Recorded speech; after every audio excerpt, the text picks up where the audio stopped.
Welcome to the Fresno Reverse Triangle Transportation Area Plan Community Workshop number 3, being held on May 5th, 2021 via Zoom.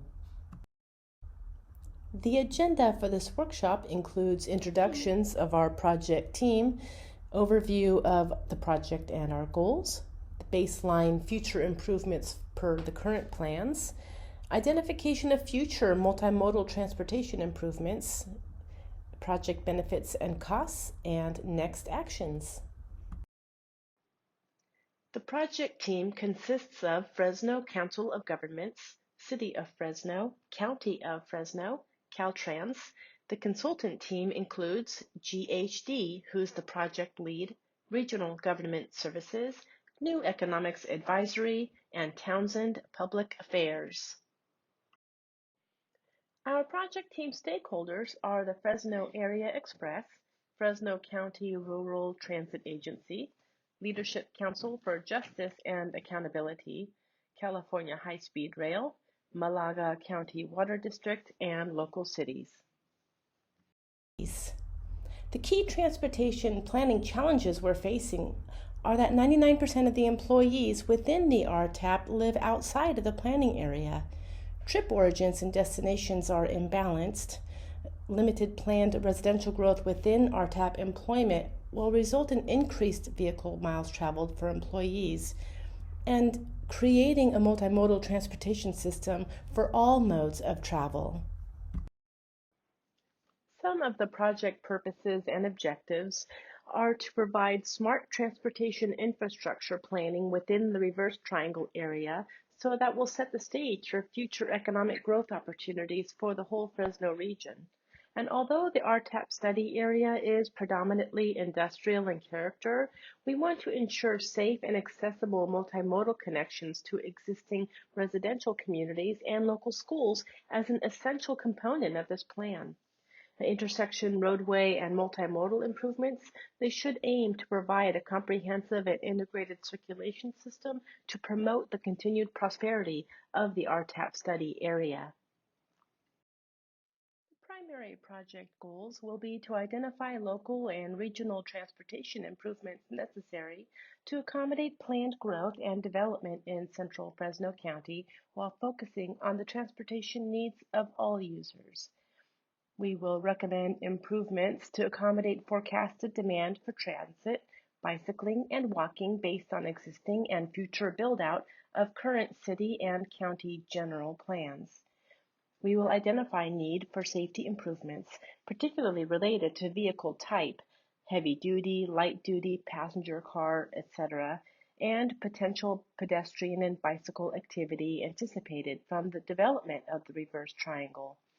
We will maintain consistency with current and adopted plans within and adjacent to the RTAP study area, and we will identify funding sources for future transportation improvements. Now, here is Gary Mills with GHD, who will talk about what we've done in the past.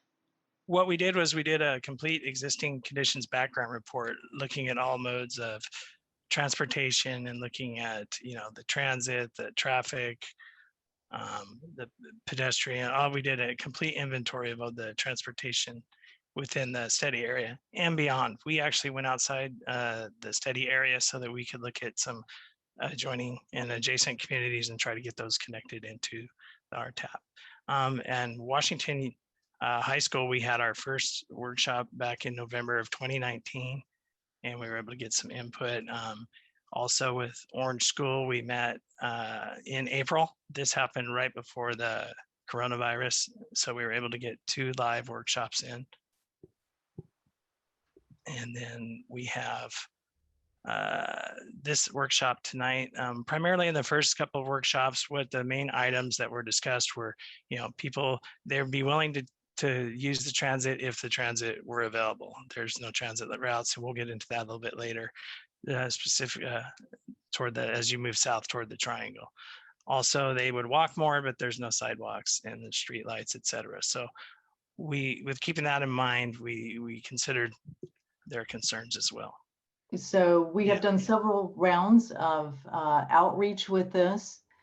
As Gary has the slide up, existing conditions on background report. Up here.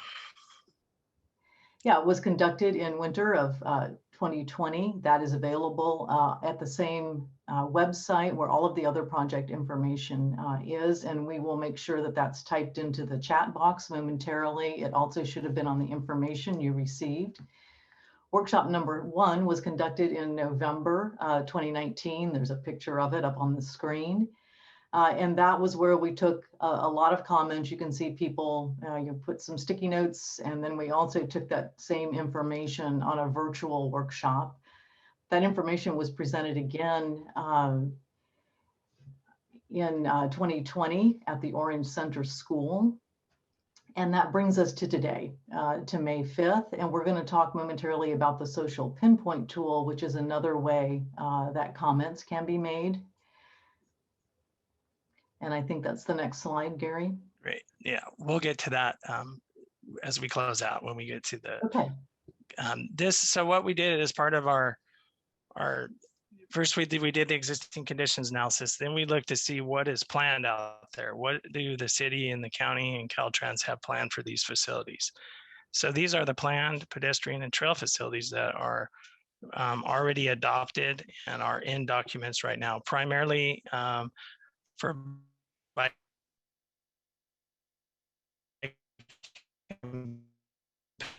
pedestrian is the active transportation. The northern part of the triangle has quite a few links in there that exist and some that need to be filled, and we've taken that in consideration. And you'll see in a little bit that we can we'll be looking at the future projects to show what we did. So this is basically what's on the books right now for within the cities and the counties. Yeah, Gary, could I get you to talk about what the color of the lines mean? People may not be able to quite see the legend there. If you could talk about the purple. Yeah, those are, the purple is the sidewalks, the green was the rails to trails. So we have, there's Golden State Boulevard, and then this is the other trail that we have that cuts through the, there's a active trail line right there. So that's in green. The blue was the sidewalks that are planned. So we had the planned facilities and then we had the existing. So the blue would be to complete the city's plans. As I indicated, we do have an updated map that includes these and some of our TAP improvements that we will go through later.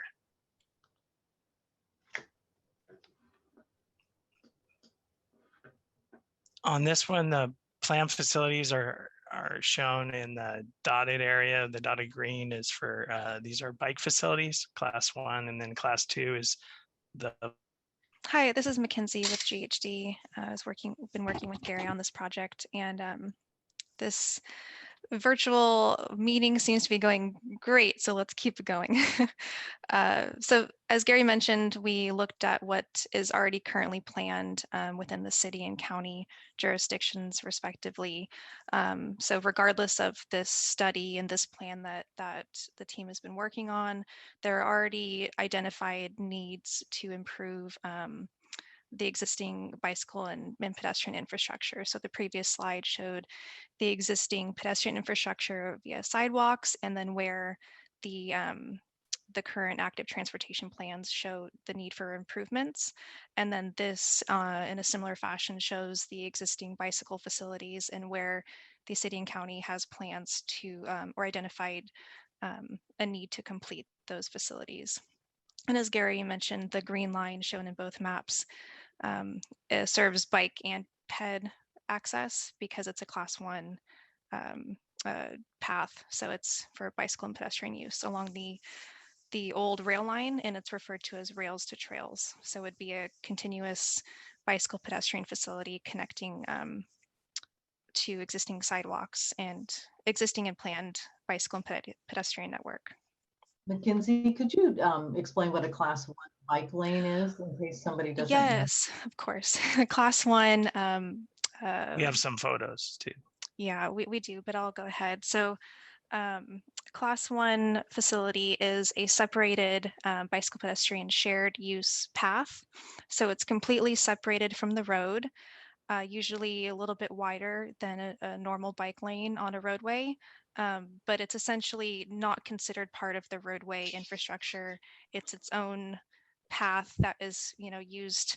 A lot of people associate it with more recreational bicycle trails and whatnot. So.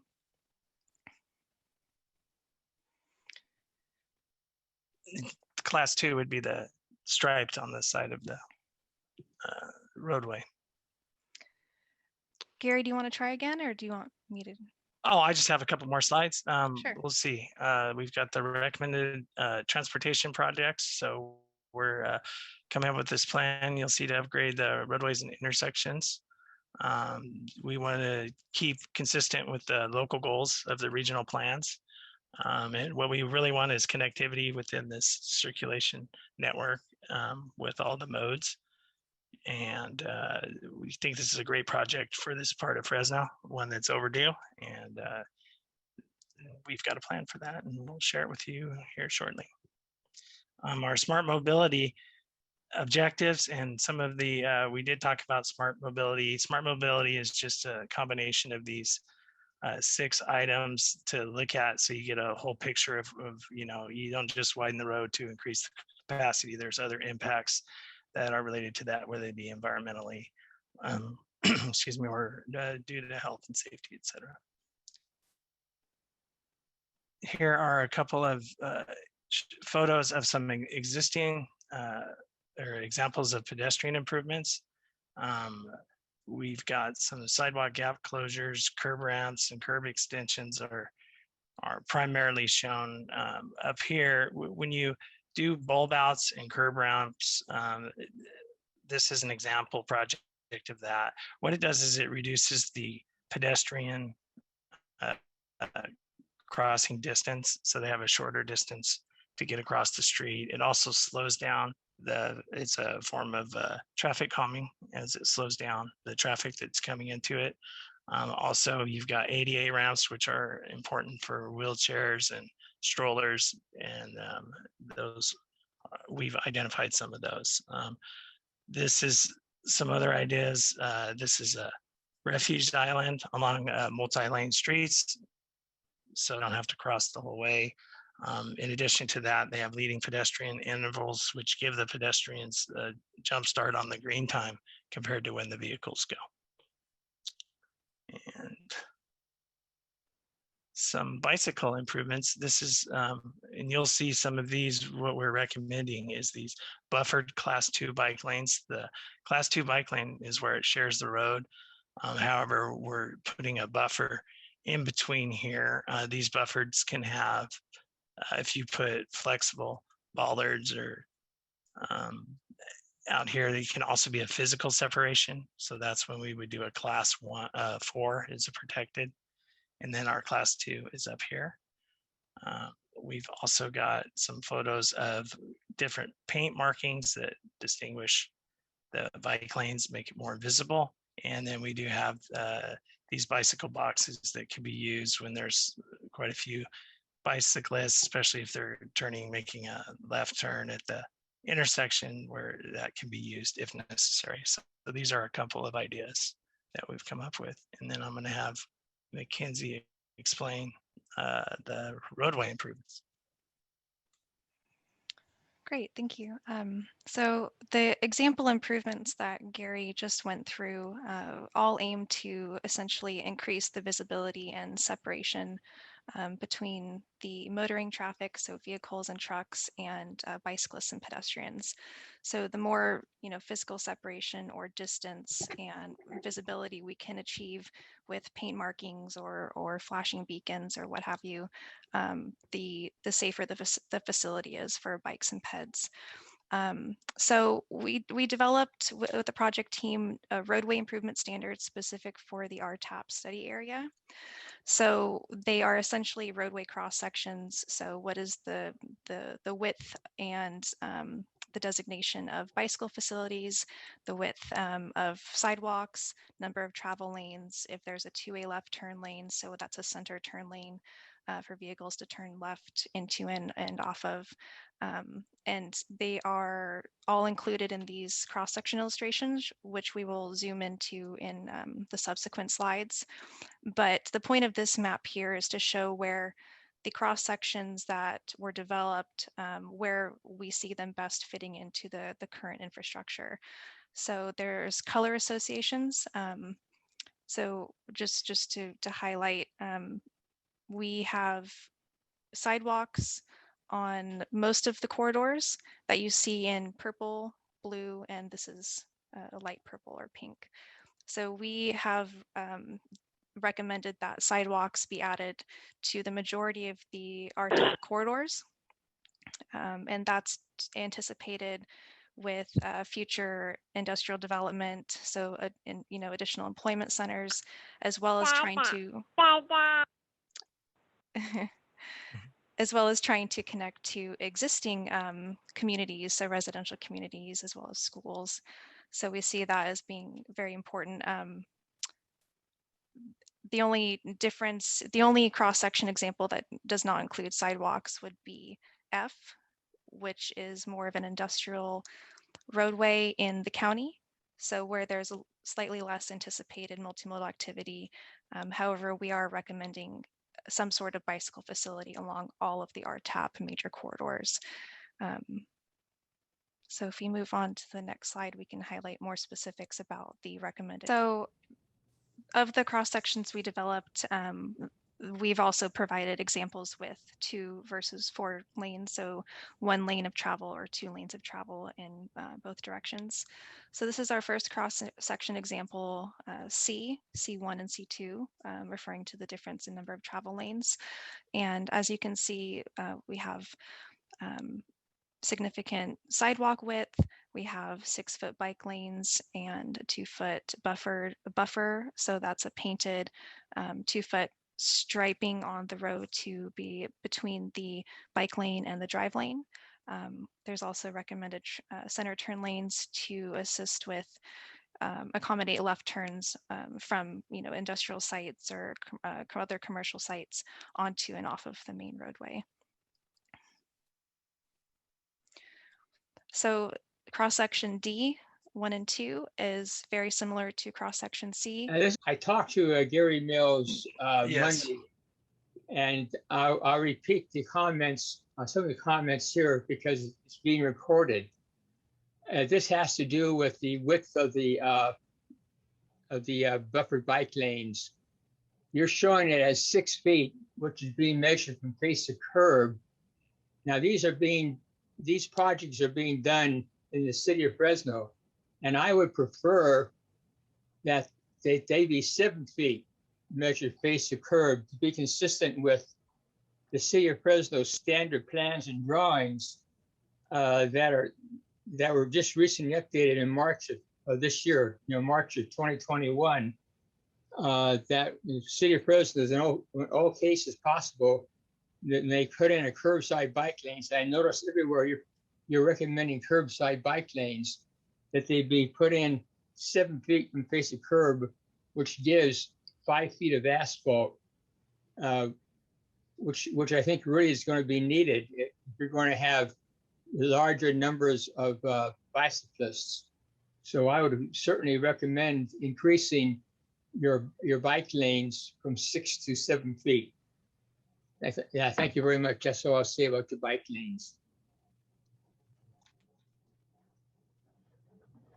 Great, thank you. And I will reiterate what I indicated yesterday or when we spoke on Monday. If you go back up to this master slide, we actually show a range of the right-of-way for these sections. So what that's doing is allowing the local agencies some flexibility within the different widths of these identified uses for trucks or bikes, etc. So there is some flexibility where we could do that. The key to this process that we did was we didn't want to take additional right-of-way. So we tried to stay within the existing city or county right-of-way within the entire project. So given with that said, there should be some adequate room to make some adjustments, the final adjustments as these plans are developed. Yeah, as I said earlier, I said that I'm repeating the comments I made to you on Monday. Basically, that says being recorded. So I'm saying it Sure. for the record. And I see now you have the cross sections up for D1 and D2, which are your cycle tracks. Right. And so I would deliberately repeat what I said to you on Monday morning. You're showing 6 foot for your bicycle travel way, which does meet the Caltrans Design Information Bulletin 8901. Which 8901 says 5 foot minimum, 7 feet preferred. I once again recommend that you go with the 7 foot preferred. I think it's going to be necessary in the future if you're going to have people down there, particularly with trikes, people with hauling cargo trailers, or perhaps hauling children behind them in trailers. You have to have space for perhaps electric bikes passing, slower moving bikes. You want to have space for passing. Electric bikes are becoming more and more common. So I think really here again, 7 feet should be put there instead of 6 feet. Thank you very much. Great. Thank you. Thank you. And we will certainly, I'll speak with Gary regarding this, but it's important to note that the bike lane, including the buffer, should be considered the bike lane width. So for example, a 6 foot bike lane and 2 foot buffered bike lane, essentially according to NACDO, is considered an 8 foot bike lane. That's not my interpretation. The buffer is separate from the bike lane. It's always been my interpretation of the MUT, of the California MUTCD. When I was looking at the California MUTCD, since my discussion with Gary, California MUTCD says the buffer is separate than the bike lane. Okay, well. We will look into that and we'll consult with the city and the county. Thank you very much. So to continue with, if you go back to D, again, the difference between C and D is the addition of the vertical element. So to transition the bike lane from a class 2 buffered bike lane to a class 4 protected bikeway. So there's the vertical, what distinguishes a class 4 from a class 2 is the vertical separation, making it a protected bicycle facility. Okay. And then cross-section F is the final cross-section example we have for industrial roadways, primarily within the county, where sidewalks are not economically feasible, but it is a great idea to include bike lanes still within these cross-section F examples. We've also included paving and widening of shoulders. And in our safety recommendations, this plays into the safety countermeasure examples that I'll talk through in a little bit. But wider shoulders, buffered bike lanes, no passing lanes, all of these aspects play into the benefit of cross-section F beyond just the image that you see here. What we just went through is looking at improvements specifically for roadway segments, and I'm sure, as most of you know, there's different improvements that can be applied to roadways versus intersections. So we've also developed a list of intersection improvement types. So varying level of degrees of multimodal and safety improvements for the intersections, primarily along the RTAP major corridors. So American, Central, North, and North-South corridors of Chestnut, Cedar, Orange, etc., as well as some of the ones primarily in yellow where we have a major corridor, but more of a minor road, such as Jefferson or Clayton. So the examples of intersection improvement categories are provided in A, B, C, or D.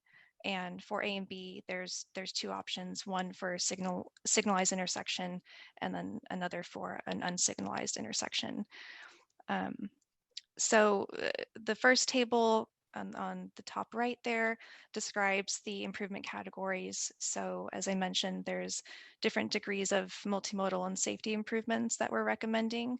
A improvements for signals and unsignalized intersections are the locations where we have either identified a safety issue, so the intersection is considered a priority for the RTAP study, or if it's more directly adjacent to a school, an existing school, as well as wanting to have these improvements be in line with the roadway improvements that we just went through. So for example, along Cherry, where we are, trying to make it a multimodal focused corridor with class 4 bike lanes, then you will see the green dots representing a more comprehensive multimodal improvement package for the intersection. Going in order, B is almost the same level of improvement as A. In fact, if you look at the second table, so the bottom right table, you can see that B is only different than A in a few of the categories. So, we've tried to, for the majority of the intersections, provide as much multimodal and safety improvement as reasonable and feasible. So and then C is for locations where there is little to no pedestrian facilities that are being provided, so sidewalks, and that corresponds with the previously described cross-section F example. And then D are intersections where the priority for related to safety or multimodal access just was less extreme than the other locations. So Gary had already walked through some example improvements, and we talked about those. So at intersections, we have examples including bulb outs and curb ramps. We also are recommending high visibility crosswalks. So anything, whether it's paint or lighting or signage, to increase visibility for pedestrians and to make the driver aware that a pedestrian crossing is approaching. There's also bicycle improvements. So, if there's a bicycle lane approaching an intersection, making sure that there's marked lanes to distinguish the path of travel for the vehicle versus the cyclist, as well as at certain intersections, making recommendations for things like bicycle detection or actuation, and a bicycle box where a bicyclist can actually approach a signal, have a dedicated space to wait, and even have the signal recognize the cyclist as desiring to make a certain movement at the intersection. Attempted to develop a comprehensive list of multimodal and safety improvements for intersections throughout the RTAP study area. So included in the improvements we just went through for roadways and intersections, any bicycle or pedestrian network improvement is related to safety, but there's also specific safety benefits that are associated with those, which include, potential reductions in crashes resulting from the implementation of a certain improvement. So, there's some multimodal improvements that we have considered to be both addressing the multimodal connectivity issue as well as a safety issue. Other safety issues related to vehicular traffic have to do with lighting, so in improving visibility along the roadway, especially at night, upgrading intersection pavement markings to make sure that stop bars and also signs are clearly visible to ensure that people notice there's a stop sign or an upcoming change in traffic control. In addition, left turn lanes, so center turn lanes, where there's currently no turn lane, and have safety benefit because you are reducing potential rear end collisions or other collisions such as broadside, so people hitting T-bone. So by providing a space for people to wait before making a turn in front of traffic. So there, like I mentioned, there's a variety of multimodal improvements that overlap with a safety benefit, as well as some additional safety specific improvements that go into our assessment of these projects overall. I won't go into the nitty gritty of this figure. It was not intended to be read. It is provided in the PDF and will be in the report. But this shows where we have developed operational and capacity improvements. So improvements that aren't specifically related to multimodal or safety, but they were identified as necessary to just accommodate future increases in traffic demand. So in future increases in traffic volume related to future growth just on the existing roadways and at the existing intersections in the future. So in approximately 20 years out, these are the locations where future changes in intersection control or intersection lane approaches were identified. While no future transit route has been specified at this point, there is a recognized need that future employment will demand, increase. Well, a future employment demand could require a extension of existing or creation of a new transit route. And so this map just highlights a employment dense area, also overlapping with the existing Amazon and Ulta distribution centers. So that could be a potential area where transit service will be necessary in the future. Next slide.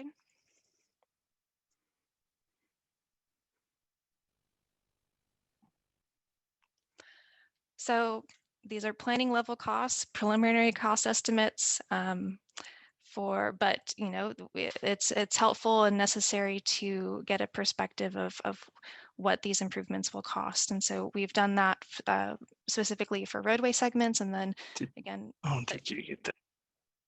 Again, yeah, go back again for intersections. So we have the initial cost estimates, so that deals primarily with construction costs. And then there's a 50% contingency applied to both the roadway segments and intersections. And that accounts for future unknowns. It essentially provides a buffer to the cost, and it's fairly high, but that's consistent with most planning documents.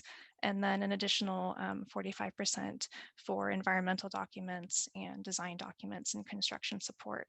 So currently we are at about 348 million for the 12 roadway segments, but keep in mind that that's 43 miles of roadway improvements and just over 27 million for the intersection improvements, and that includes 75 intersections.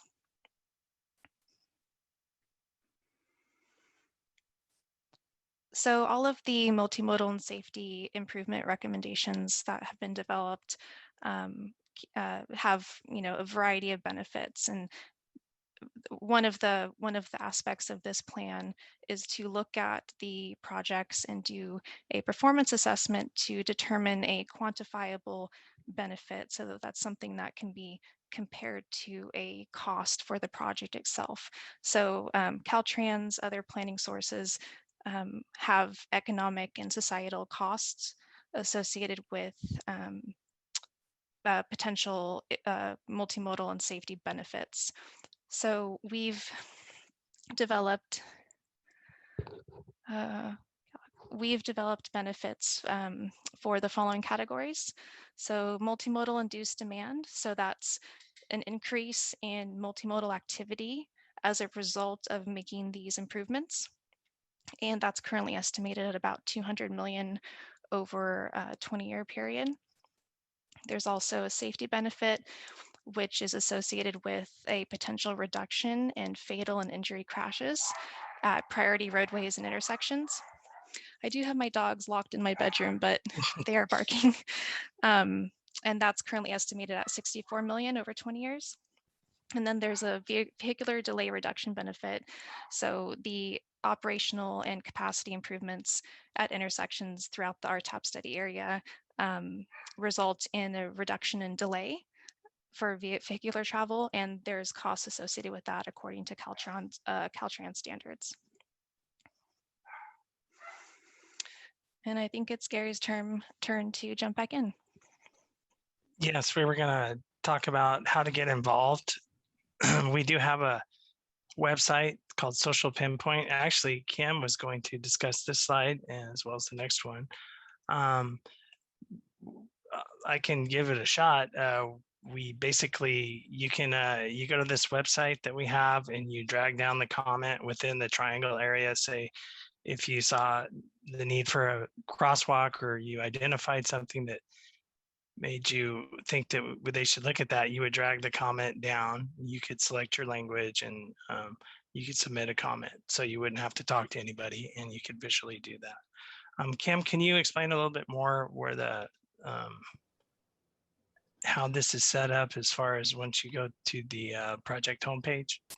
Sure, and I'm going to put the project homepage in the chat again, just in case. I know most of you have it from the announcement for this meeting, but I will put it in the chat as well. And once you click on the link and you go to the homepage, you'll see there's a couple of ways for you to give your comments on the page. If you click on the tab that says proposed improvements, you'll see all of the maps that were presented tonight, and there's a box next to each one of those where you can leave just a written improvement or a written comment on each improvement or each map right next to it, and the project team will get those. You will also see where it says use our interactive mapping tool. And if you click that, you'll go to the map that Gary has just illustrated to everybody. And with that map, as Gary said, you can drag one of the icons at the top where it says bike related, pedestrian related, or vehicle related. If you drag that to any point on the map and drop it, it will give you an opportunity to also make a comment there. So there are those two ways on the website currently. And the other way is if you click on the tab that says contact, you'll see there's direct contact information where you can get a hold of a member of the project team, and we'll be happy to respond to you directly. So all of those are open for you to be able to make comments, and we will open it up momentarily. If you would choose to make a comment this evening, we can also take those comments and answer those in real time. Gary, I'll let you let us know when we're ready to open for comments, and Joe and I will monitor the chat box and look for the information, and I'm going to put the link up now. That was our segue. So we are now taking comments. So what is next? We obviously can, anything that you want to comment that you saw tonight, you will have a chance to review this with its entire report beginning on May 10th. We will be you will see an email with a link to the project website where it'll take you to the the draft RTAP study. And then that will be open for a 30-day public review period. So between now, you can comment at any time during this 30-day period. If there's something that's eating you and you'd like to say, hey, that you're doing something wrong, let us know now. And we can do some final edits before the administrative draft or goes out for the RTAP. So please go ahead. Thank you. I think the main comment I wanted to say, and it's not to any specific part of all this planning and the work that you've put into this, but it's about being consistent and comparing to the other plans that are also happening in this area. So for these plans to be drawn out, how is it going to be inconsistent and on the same timeline with everything that the city is already doing? You have the South Central specific plan that's in the works. You have AB 617 community air protection plan and the measures that have to be followed within that regarding transportation. There's a truck reroute study that's getting underway that's affecting the same roads that you are planning for in this plan. And within those two plans alone, there's discussions about which roads will or will not be primary roads for even heavy duty trucks. So what kind of, when this plan is made, is it in contingency with the finalization of those other plans that are overlaying and affecting the exact same region. Maybe Lisa Flores could explain this. I'm really tired at the end of my day today, but one thing that I'm also concerned about is the standards of how the environmental justice components that are required by the state. And those laws are going to play into this plan as well. I know there was that one slide about social along with economic development, but from everything that I've seen tonight, it still looks like it's very much geared to economic development as the priority. And as one of the comments that Estella was so frustrated about is all this planning is affecting the folks, a lot of the folks that are Spanish speakers, and this is their community that they're living in. So I don't see how this one plan could be moving forward with just blinders on without paying attention to and taking into consideration so many other factors and policies from the other agencies. And none of these plans should be siloed. They must be done in a contingency type basis, and also paying attention to the plans that are moving forward in those, just the different things that are moving forward at the same time that you're trying to move this forward, when it's literally the same roads that we're discussing. Thank you. Well, thank you. I'd just like to add that we've tried our best to be consistent with the local documents that are out there. I've actually attended some of the South area plans at the Kalwa Elementary, at the elementary school down there, and we're able to go through that process. They were still dealing with some land use issues. So we were able, what we were called to do was to move forward with the general plan land use, which is quite a bit of industrial areas. So that's the land use, and then that's what we've been focused on for our corridor now, or for our study area. But however, I would like to indicate that we did carry over our projects into the like over to Elm Avenue west of 41 and out to Golden State. So we are exceeding our limits to try to tie into the surrounding areas. But we'll consider your comment, and so thank you for that.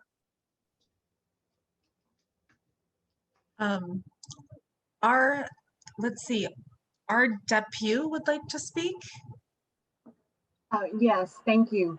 I did not see anywhere where there was any indication of a review of the Cherry Auction traffic between Central Avenue and American on Cherry. I attended the meeting at Orange Center, and I made comments about Cherry Auction and the traffic. I posted notes. I wrote all kinds of comments. So I don't see anything regarding that. The traffic on Saturdays and Tuesdays is just ridiculous.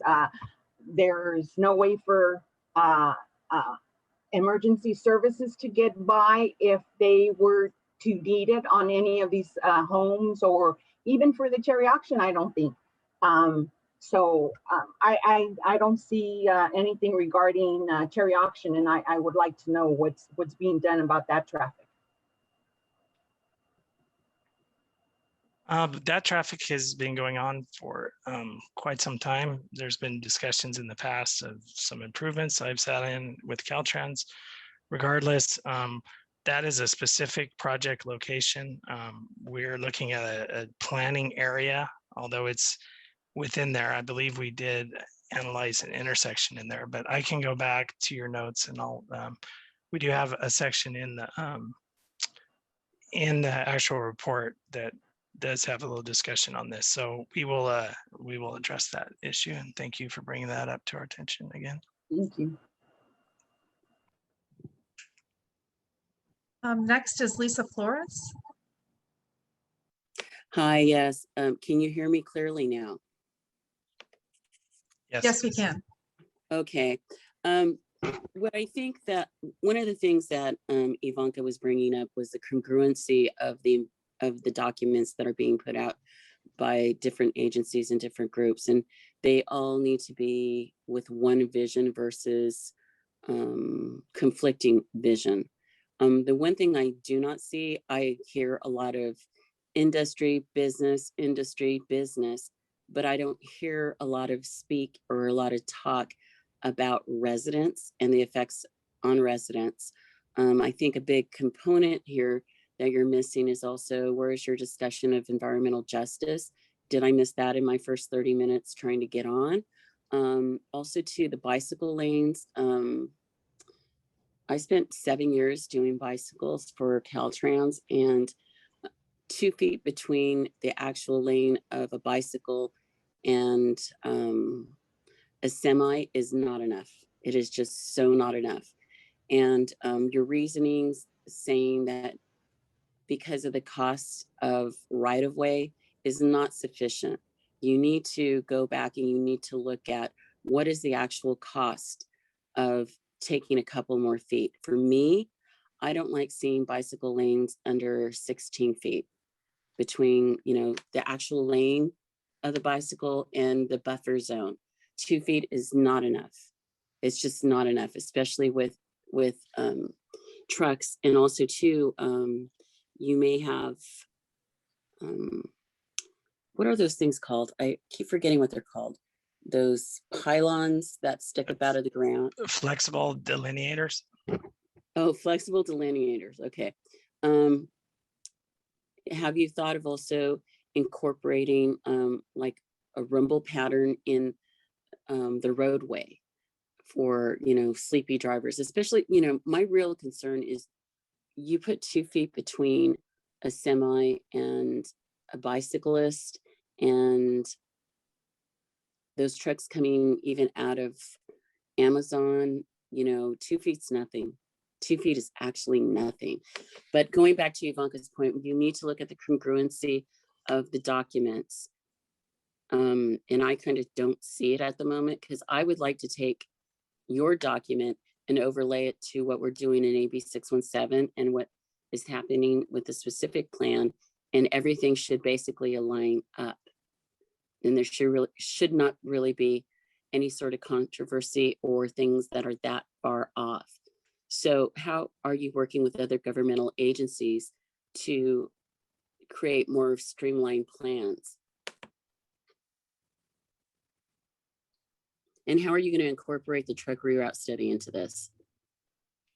And environmental justice, because I don't see you talking about that, and the actual monetary effects on the residents.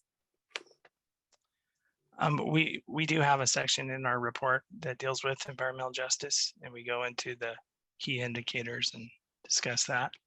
So That's great. That's great that you do key indicators of it, in which that basically is all, you know, boilerplate stuff typically. But do you actually do an analysis of the residents in this community that you're studying, of what's actually affecting them now and what you're projecting to affect them with these changes? And what is the health benefit, and what is the monetary cost of the benefit of keeping things the same? And then what is the benefit of the change? Because when you save someone's life, you're saving money long-term, whether it's hospitalizations, whether it's death, or it's productivity. How are you monetizing what a life is worth? Lisa, those are that was a good lot of questions. questions. Yeah, I think, yeah, Gary can speak to this, but there are, I mean, we do have to do our best to make some equivalencies, and I know you sound like you're very familiar with the planning process, and so I'm a retired planner with the state of California. sure, I can tell that you know what you're talking about, and I appreciate that, and your questions are good, and there are sections in the report, and I think Gary touched on them briefly while we were speaking earlier, but we not only talk about monetizing safety benefits, but also some of the other indicators that you're talking about as well. And Lisa, we will be releasing the draft plan for a 30-day review. So this isn't the last time that you'll be able to see not only the information we presented tonight, but the total presentation that will be in the draft document as well. And will you be able to mail me a hard copy of it so I can read it? Because I don't like to always be looking at computers? And also, will it also be available to Estella? Because I know she's going to want to read it in Spanish. We will be able to make, as far as a hard copy, yes, a hard copy can be made available. And Okay. as far as translated into Spanish, we will look at what we can do as far as the Spanish translation goes.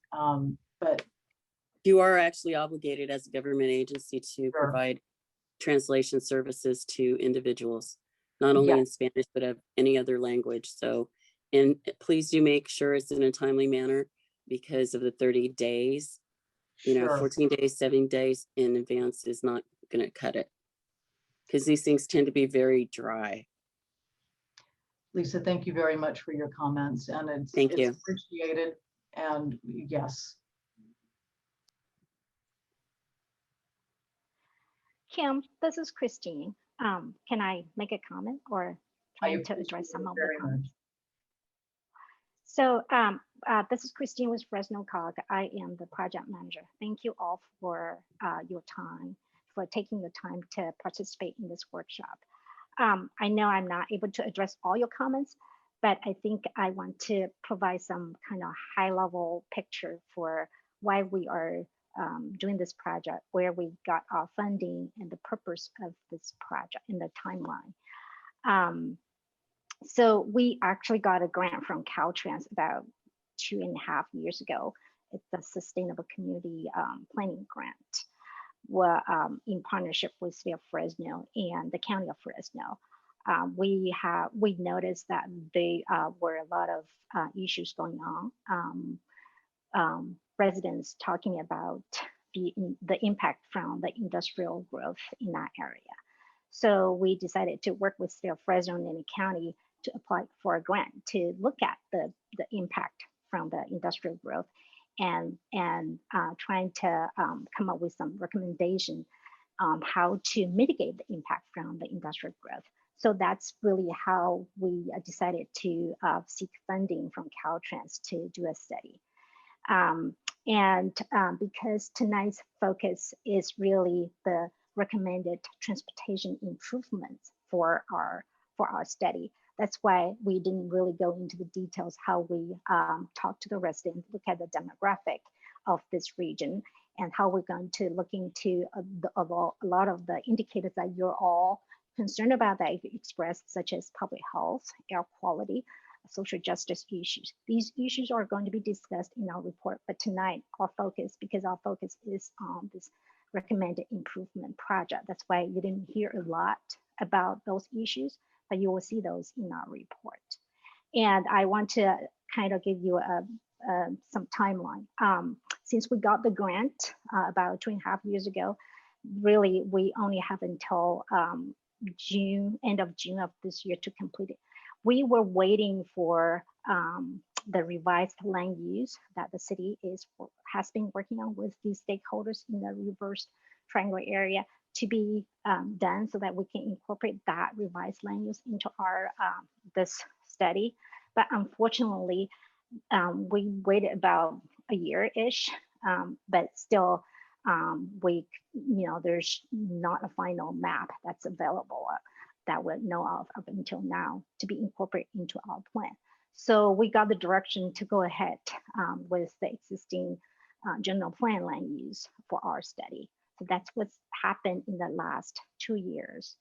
And for our plan, for the implementation of this plan, this is really a study, a plan, and Fresno COG really does not have any authority to implement the plan. For all the recommended improvements from this plan, it's really up to the county and the city to seek funding and implement. And the first step, of course, is I understand that the city is working on the South Central specific plan, and they're still in the process of it. And of course, the city's folks are, on our steering committee, they're on the project team, so they will look at this, the recommendation from our study, which is more technical, really. And they will work on incorporating this project or this recommendations into their plan.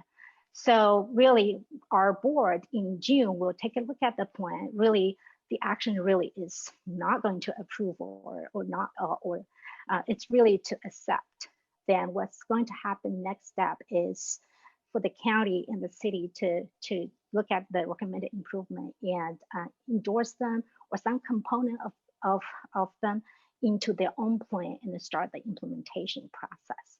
So I just kind of want to provide some background and then the implementation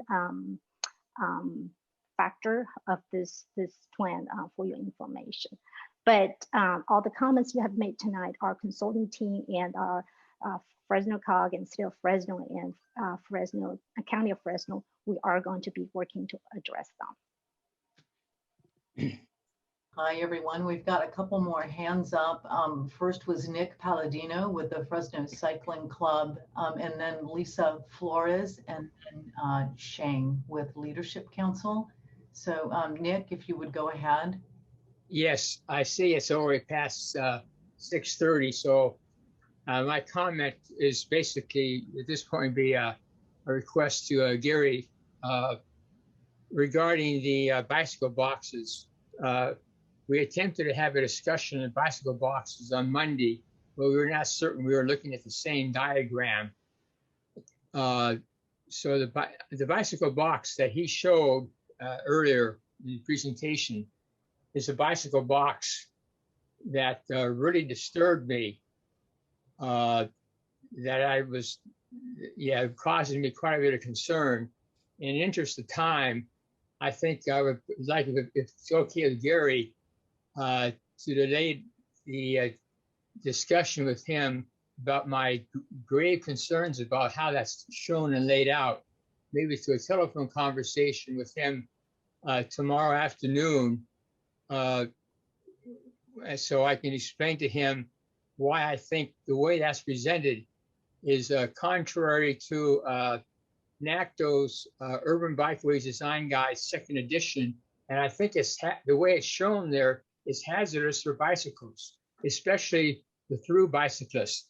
But I see we're already past the closing. And I do want to say, Shang, I see your hand, but I did want to make sure that Lisa, did you have your hand up that you wanted to speak? Yes, actually I did real quick. I just wanted, I just really want to quickly tell the lady from the county, since this is a grant from Caltrans, I know when there's extenuating circumstances, they will grant additional time. So my recommendation to you is to let's get this right and ask Caltrans for an extension of 90 days, because I kind of feel like you're really pushing the review period for 30 days, and we're going to go into final and review, and then that's it. Where I think that there's some tweaking that needs to be done to make sure that everything correlates, so you don't have issues between the city and county and all the powers that be. That's all. And with that, I'm done. Thank you.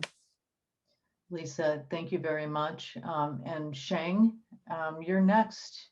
We'd love to hear from you. Thank you. I wanted to add that, with this area, being heavily industrial and growing, we want to make sure that this plan obviously is the most effective for residents. And I don't know, Gary, if you could go to figure 1 or one of the maps that shows like the triangle area itself.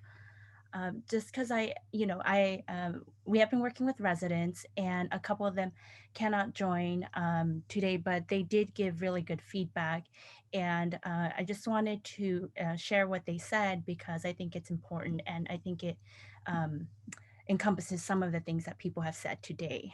And I think looking at the proposed plan of the north-south link on Cherry, Cherry is a very busy street. A lot of residents use it. There's the schools, the Cherry auction, the places of worship on North and Cherry and American and Cherry. And so I think that we would want to direct truck traffic away from resident use or sensitive uses, like the ones just named. And so I was wondering, how could we provide pedestrian and bicyclist accessibility on Cherry so that people can still walk and ride bikes and even use their cars, while directing truck traffic maybe somewhere else, like on East or something, because I think people, still want to use Cherry. And if we were to even make a really great proposal of the D2 lanes, bike lanes, I think that folks don't want to see truck traffic. I know that, having spoken even to the superintendent at Orange Center, I mean, like, truck traffic during drop-offs and pickups are just egregious, and it's just scary for students walking. So while it's being proposed to have both truck traffic and bicyclists and pedestrians on Cherry, is it possible to divide that up? And because, again, of how busy it is. And then with the east-west link on North, I know that the proposed area is from Elm to the Golden State Boulevard. We spoke with some residents on North Avenue, but between Fig and Elm. And so it's a little more west and outside of the plan area, but still heavily impacted by truck traffic and industrial growth, especially over there by Cargill. And then there's some other commercial businesses right on North itself, after Elm or west of Elm. And so residents there do want to see that street improved. And even if it's not D2 status, it maybe it could be like C1 or the class 2, to where residents and pedestrians, bicyclists can still use the street with regular traffic. Additionally, I know that folks in that area also deal with like drainage issues. So when it rains, it floods their front yard. And so I think it'd be short-sighted if those folks stretching out to Fig or MLK there are not included in this plan. So just looking at some of the main corridors, I think that that's what I wanted to share, that residents have been saying. And there are some more comments that we will be making, but we can share that once the draft is released. Great. Well, I thank you for that. Just right off the bat, we did recognize Cherry as an important corridor for this project, because obviously it's got school and our few residences that we have within the triangle are able to access that. And the problem is, up when you get north of Jensen on Cherry, you've got a lot of existing heavy manufacturing and type industrial uses. To redesignate that a truck lane would be, I don't think the city would go for that. However, there are areas south of there that maybe we could discuss with the, we do have a section in the report that talks about the truck routes. So we can discuss whether that could be considered to be removed in the future. I think that's a good point. I want to say That designation. Thank you to everybody for the thoughtful comments. I do appreciate you hanging in there with this. Obviously, there were a few technical difficulties this evening, and your continued participation is so vital and so appreciated. And we will be getting all the information up on the website. The contact information here, preference would be to get a hold of me, and my information is there. Christine is the project manager for Fresno COG. But if you could contact the project team first, we'd be more than happy to take your comments and get those incorporated. That's got the website there as well. And with that, I want to be sensitive to everybody's time, and we will solve the problem with the Spanish interpretation. And again, my sincere apology for those technical difficulties today. I will say the project team can wait if there are other questions, and I will at this point say thank you very much. We'll stay on the call for a little while longer. And if there's any final comments from you, Gary, or from you, Christine, as the Fresno COG project manager. Otherwise, we can say good evening to everybody. Thank you everyone for attending. And do you guys know if when it goes in front of the board, this is Board of Supervisors, right? No, this is Fresno Council of Governments. Council, the COG. Right. Okay, when it goes in front of the COG, is it going to be on Zoom so I can attend, or do I need to make an ADA request? I think it's going to be on Zoom. Okay. All right. So I'll go ahead and give Kim my contact information, and I will put in a request for information when it's going to go in front of COG then. But I thank you guys all very much tonight. And all righty, I'm going to go back to my evening. So you guys have a good one.